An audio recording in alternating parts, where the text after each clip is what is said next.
The mustard had grown tall enough to hide a crouched man, and that was the first insult. The field had become part of my body. When it moved wrong, I woke before the dog did. A farm at night breathes, scratches, settles. There is honest noise and there is chosen noise. This was chosen. I sat up. Mara opened her eyes beside me. That is marriage too, a woman waking because the shape of your breath has changed. How many? She whispered. I loved her so much then that fear became angry at having to share the room. 3 near the field, I said. 2 by the jars. The dog has gone too quiet. They cut him or fed him. Same answer either way. It was. A dog you fed at midnight without permission was a dog already counting your bread for someone else. Eliezer slept in the next room with one arm thrown above his head as if surrendering to dreams. He had grown long that year, all knees and questions and appetite. He had my scowl when confused and Mara's eyes when he decided the truth was worth trouble. He was 6. I reached for the harvest blade, not the old knife. A field blade, bill-hooked, curved for stalks, sharpened for work and not for argument. Outside, a jar broke. Whoever it was had not flinched at the sound. Thieves flinch when they break a jar. Soldiers do not. Eliezer woke. Abba. Mara was already moving. She crossed the room and put one hand over his mouth before fear could become sound. Under the floor, she breathed. His eyes went wide. Good boy, terrified boy, alive boy, he obeyed. The storage hollow had been my idea and Mara's improvement. My idea had been a hole. Mara's improvement had been a hole a family could survive using. Water skin, cloth, small bread. A short knife she had not told me about until I found it and decided to remain married. The lamp by the door guttered. The carved bird on its ledge above the lamp moved 1/4 of a finger in the draft. Mara saw me look at it. It stays where it is, she said. I was not going to move it. You were thinking about it. I was thinking about a great many things. Think about the door. The door shook, then it shook harder. A boot, not a fist. A boot with weight behind it and a man behind the weight. Matten had helped me hang that door. Love does not abandon what has been given into its care. The words were there when the door shook the 3rd time and the wood began to argue with the hinges. Mara barred the inner room. The bar slid and bit into its catch with the small clean sound of a thing doing the job it had been made for. Dagon. I looked at her. Do not go out as him, she said. She did not have to say who. The man I had been still lived near enough to answer if called loudly. Road shadow, thief. Knife first, laugh after. The man who could make blood into weather because weather was no one's fault and a man could walk on under it as if he had only been rained on. I know, I said. No, she said. Know it. The door split. The bar in the inner room rattled in its catch. My hand was already on the billhook. Mara's was already on Eliezer's wrist. I did not go through the door. I went left, through the low side passage into the storage lean-to, past the broken jar, past the water trough, and out into the cold air on the field side of the house. The smell hit me first, crushed mustard, lamp oil from the broken jar, the iron and onion smell 5 men give off when they have been walking together in the dark for 2 hours and have not eaten. The lamp inside threw its light wrong through the splintered door. Not a wedge of clarity. A wedge of false shape, long shadows where short bodies stood and short bodies where long shadows reached. The lamp on the post outside had been knocked sideways into a crouch and was guttering on its last finger of oil. I would have to fight in half-light. Half-light kept a man's hands from knowing what his eyes thought they had seen. I counted them in the order my eyes found them. A heavy man at the broken door, drawing back his boot, older than the rest. Gray at the temple. A second man behind him, lighter, holding back a short, curved blade at his hip. The leader. A third by the storage jars, lifting the lid off the oil jar. A fourth at the field edge, his back to me. Eyes on the wrong horizon. A fifth at the gate post, holding a knife badly. Too high, too tight. 16, maybe younger. 5, I had been wrong by one. The dog was not dead. He was tied.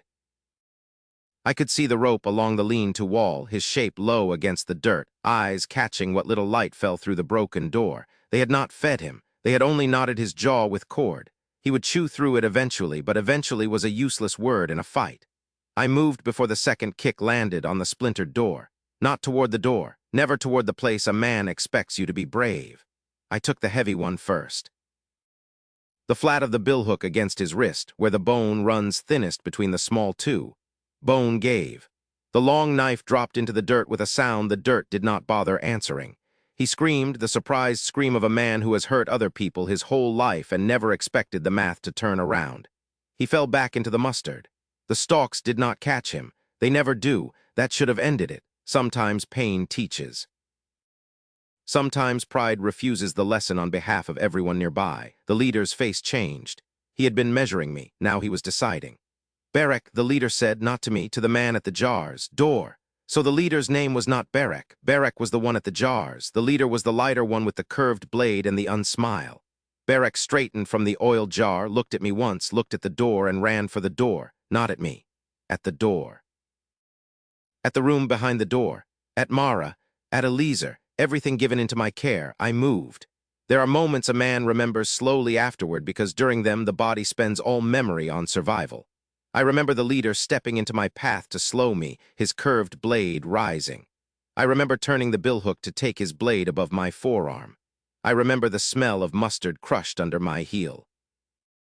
I remember my foot slipping in spilled oil from the broken jar and the small bright animal panic of nearly going down, and the way the leader's eyes lit when he saw it. He should have killed me there. He paused. His blade was almost on me, a small private smile on his mouth, the smile of a man who had decided which way he was going to enjoy something. I did not give him the time. I took him under the arm where his sleeve had ridden up, where no leather covered the hollow above the rib. The billhook is not a thrusting weapon. I made it one. It went in awkwardly, scraping rib, finding the soft place behind it, the curve fighting the angle so badly that for a half-breath I thought the blade would skid and fail. His curved blade scored my forearm on its way down because his arm had not yet been told it was dying. He looked at me. His eyebrows went up. That was all, eyebrows up. The way a man looks when bread costs more at the gate than the sign said. He sagged. I did not let him fall. Barak had reached the door and was inside the splintered frame, and I was the only thing between Barak and the inner room, and if I let the leader fall, I would have to step over him to follow. I held him. I shouted Barak's name, the name I had just learned, the name that was not his but the dead man's, because a man hearing his own thoughts spoken from behind him will turn for half a breath, and half a breath was what I had. Barak turned. I dragged the leader's body 2 steps with me, and when Barak's eyes found us, I let the leader fall and went past him with the billhook still wet, and Barak had time to bring his long knife up, but not time to set his feet. I took him in the throat. It was not clean. None of it was clean. The billhook is for stalks. The throat is not a stalk. He went down across the threshold, and his blood touched the wood mat and it helped me hang, and that somehow was the part I could not bear later, even though everything else in that night was worse. The door behind which my son hid. The wood behind which my wife had barred herself. I dragged Barak backward off the threshold before his blood could cross the line of the doorframe, because I could not bear it, because I could not bear it, because I could not bear it. 2 dead, 2 breaths between me and the next decision. I turned. The man at the field edge had finally noticed. He was running, not toward me but away into the rows. The mustard took him in 2 strides, and I lost him to the dark. He had not signed up for a fight where the farmer killed 2 of them in the time it took to break a door. That left the boy at the gate post. 16, maybe younger. He had not moved. His knife was still in his hand, held too high, held too tight. I crossed the yard slowly because the body had begun to remember it was a body. My forearm bled where the curved blade had scored it. My right knee shook because the foot had slipped in oil and the knee had taken the catch. I held the billhook low because a man who points his weapon at a child has already failed at something the child will remember longer than he will. The boy stared at the leader, then at Barak, then at me. His chin began to do the small thing chins do when a boy has been pretending to be a man for too long and the pretending has run out. I stopped 3 steps away from him. "Put it down," I said. He did not. "You are not the 5th man I am going to kill tonight," I said. "Put it down." The knife shook. His wrist remembered it had been locked too tight and had begun to ache. "He'll kill me," the boy said. "Who?" "His brother." "Whose brother?" "Tobin's." He nodded jerkily at the heavy man in the mustard. "Tobin is Barak's father's brother, the dead one." The man in the mustard groaned. "A family. It is almost always a family." "His brother will not kill you," I said. "Why not?" "Because you are not going where his brother is going to look." I did not look at him while I said it. I looked at Tobin in the mustard, whose breathing had gone shallow and angry, whose wrist hung wrong, whose face had not yet decided whether to be afraid. The boy dropped the knife. It landed flat, no edge into the dirt. That was the kind of small thing my mind held onto because the rest of my mind had no room. Mara opened the inner door. "No," I said. "Too late." She saw not the way strangers see. Strangers see blood and decide what story to put you in. Mara saw the leader at my feet, Barrack across the broken threshold, Tobin in the mustard, the boy at the gate without a knife, the billhook in my hand, the cut on my forearm, and the boy I had been standing behind my eyes asking to be let back into the world. She came anyway. "Dagon, stay inside. Eliezer is inside. Then keep him inside. He has ears, Dagon." That broke me worse than accusation would have. The boy began to cry, not loudly. He was trying to keep his borrowed hardness from hearing him. He had not yet learned that hardness is a coat that hears everything. I lowered the billhook to the dirt because my hands had begun to fail in the way hands fail after, when they remember they have been asked to do something the body did not vote for. Mara stepped beside me. She did not touch me. She did not touch the bodies. She stood the way she stood when she was about to make a decision the rest of us would have to live with. "Tobin," she said. The man in the mustard turned his head. "You will not run," she said. "I cannot run." "Good." "Show me your arm." "Mara," I said. She did not look at me. "We do not put a man with a broken arm into the cold, half-bleeding to walk where he cannot walk. That is not who we are. We bind it. We hold him in the lean-to until dawn. At dawn he goes with the boy, walking, living, not running, not riding, both of them on their own feet." "Mara," I said again. "I know what I am doing. Do you? I know what I would have wanted if it had been me after." I shut my mouth. She had me there. She always had me there. The argument she had won in our first year of marriage and won every year since was, "Do you remember when you were the man bleeding in someone else's yard?" And the answer was always yes. And the answer was always silence. And the answer was always Mara going to do whatever Mara had decided was the next correct thing. She knelt by Tobin.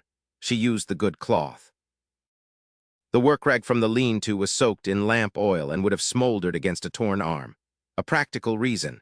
A correct reason. The good cloth gone all the same. I noted it. I did not say it.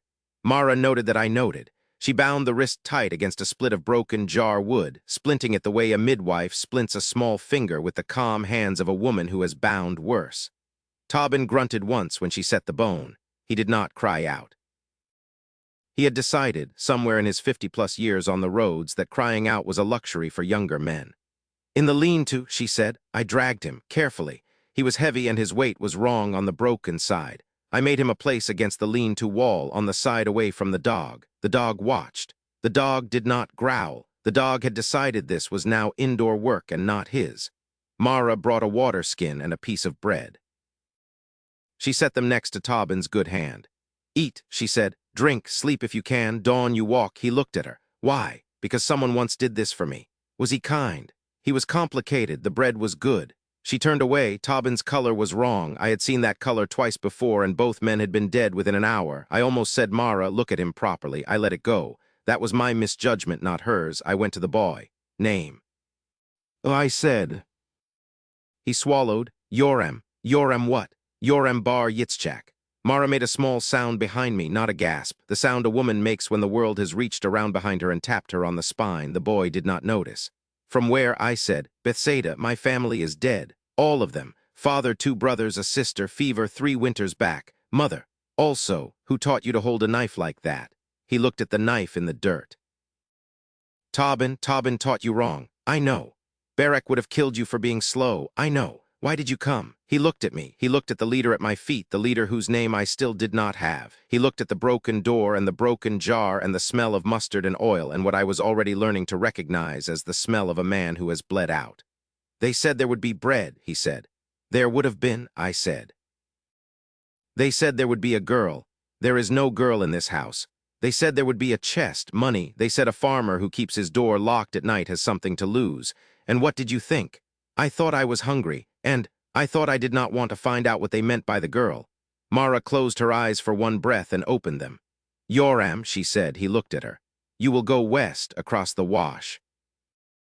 2 days' walk, 3 if you favor the wrist of the man you came with. There is a road kitchen on the long side of the dry course just before the road climbs. The woman who keeps it is named Sella. She is short. She has gray hair tied back high. She has a daughter your age and a son a little older and a husband who lost a foot to a Roman cart 2 summers ago. You will tell her Mara of the mustard sent me. You will say you need work, not charity. She will not ask how you arrived. She will ask how you intend to leave. Why, he said, because someone once gave me a road that was not a trick. I am repaying them. What if she does not take me? She will. What if I cannot do the work? She will teach you. What if Tobin's brother comes looking?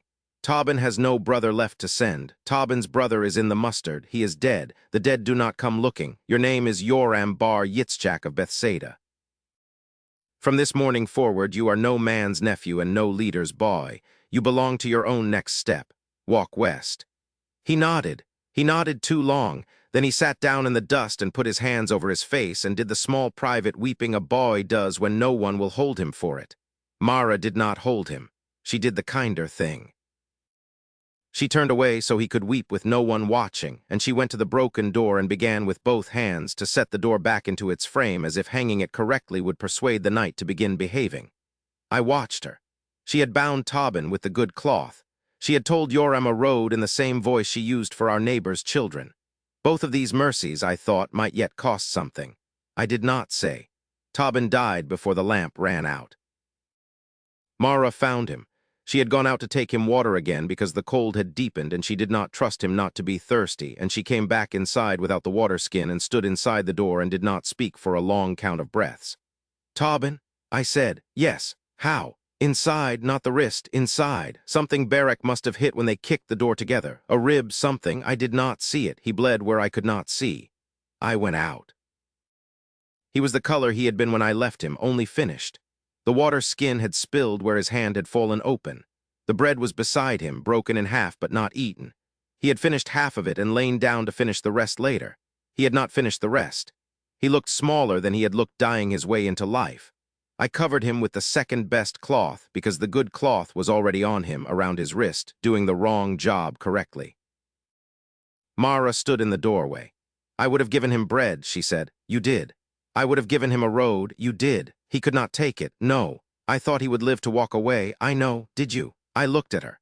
I thought he might not, I said. She closed her eyes. You should have told me. You had already chosen. You should have told me anyway. Yes. She stood there and did not weep. Mara does not weep the way other people weep. Mara stores it. Mara folds it like a cloth and puts it on a shelf and uses it later to clean something. 3 graves, she said. 3 graves. Where? Near the field, far enough from the door that Eliezer does not see the mounds, close enough that I do, and one for Barak also, and one for the leader whose name we do not have. 4 counts.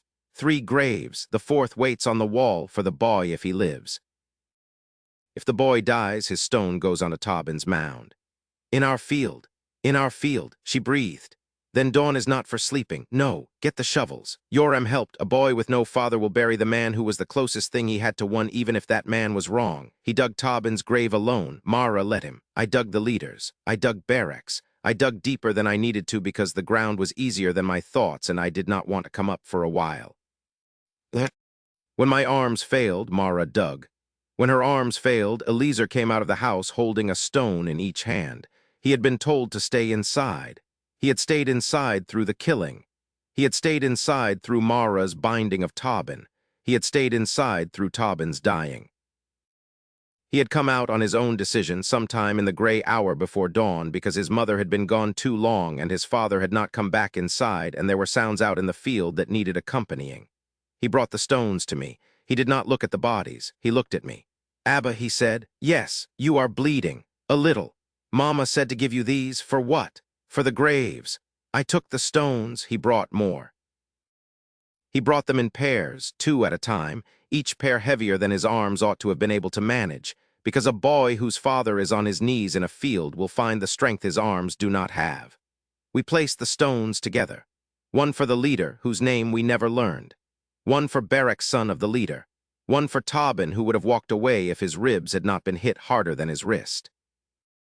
One waiting on the side, Mara made me see this, in case Yoram did not reach Selah's road, in case he came back to us in a week with bad news in his mouth, in case the world chose to take this boy too. The 4th stone was Mara's. She set it down separately, away from the graves, on the side of the road that ran past our wall. Why there? I asked. Because if he lives, that stone goes back into the wall. If he does not, it goes on the mound. That is a hard thing to keep on a wall.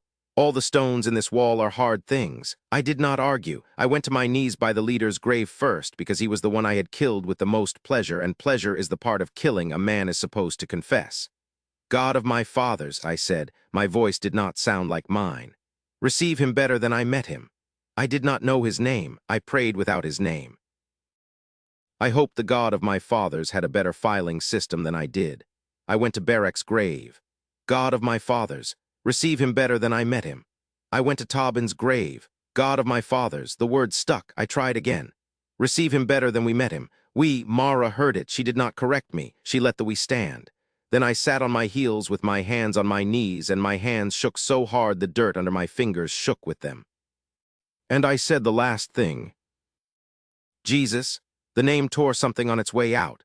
My friend, do not let this make me a liar. No answer came. I wanted one.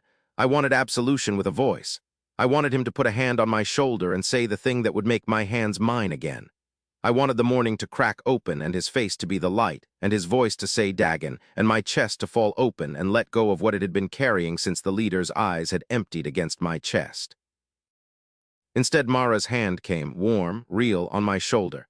You saved us, she said. I shook my head. I killed him. Yes, no lie. That was why I loved her. No lie, even when Mercy begged for one. I killed all of them, I said. Even Tobin. He died of what I did to the door I made him kick. You did not kick the door. He kicked it because I had locked it. You locked it because they came. Yes. Then they killed Tobin. Yes. And you killed the leader. And you killed Barak. And you let Tobin die under my care because you would not interrupt me, and that is on you, and I would rather it be on you than on no one, because at least it means we are still the kind of people for whom these things are on someone. Yes, and I would rather have used the good cloth than not have bound him. Yes, and I would rather have given Yoram a road than no road. Yes, even if the road does not hold. Yes, she breathed. Then it is what it is, Dagon. It is what it is. I closed my eyes. I had killed before and called it weather. This time I knew a soul had left the world through my hands. The road had taught me men were weather and a man could walk on under them. The field taught me different. The mustard would grow. I would grow old with knowing. Eliezer stepped closer. I could not look at him. He put a mustard seed in my open palm. I do not know where he got it, from his pouch. From the field, from God, from a child's terrible understanding of what adults cannot say. Plant another, he whispered. That finished me. I bent forward over the leader's grave and wept until the old man in me, the young thief in me, the farmer, the husband, the father, the friend of the dead and the living, all became one ruined thing before God. Then we planted, not on the graves, near them. There are lines a man should not cross even in symbolism. We planted beside them, where the rain could touch both memory and field. And Mara took my forearm and looked at the cut for the first time, and bound it with the last good piece of cloth in the house. And the bird on its ledge above the lamp watched us through the open door, and Eliezer placed his hand inside mine and did not let go for the rest of the morning. Yoram left at sunup. He carried bread, a water skin, a small knife I had not been able to bring myself to take from him because he would meet other men on the road, and Mara's word for Sela. He stopped at the gate. He looked at the mounds. Tobin would have wanted, he started and stopped. He would have wanted you to walk, Mara said. Maybe. He told you he wanted you to eat. Yes. Then walk and eat. He nodded. He did not look at me. I did not blame him. I had killed his cousin Barak and the leader whose name he never learned, and I had stood by while his second father bled out inside his shirt under my wife's bandage, and there was no version of this morning in which Yoram looked at me and saw a man, and I would not have wanted him to. He walked. Mara watched until the bend. When she came back inside, the lamp had gone out. She did not relight it. She moved the carved bird from the high ledge above the lamp to the low ledge beside our sleeping mat, where Eliezer could see it without standing. I asked her later why. She said, because he is tall enough now. She said, and because tonight he was brave enough. She said nothing else for a long time.